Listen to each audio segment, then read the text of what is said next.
Hello viewers, welcome to my channel. இன்றைக்கி நம்ம என்ன ஸ்வீட் செய்ய போகிறோன்னா மடக்கு ஸ்வீட்.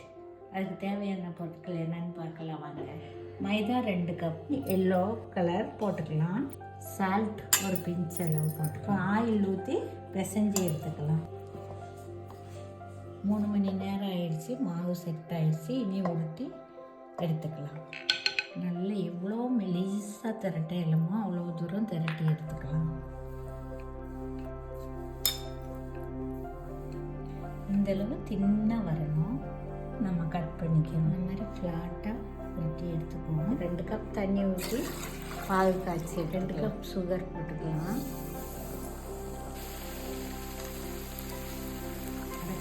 ரெடி ஆகிடுச்சு. லைக் பண்ணுங்கள், ஷேர் பண்ணுங்கள்.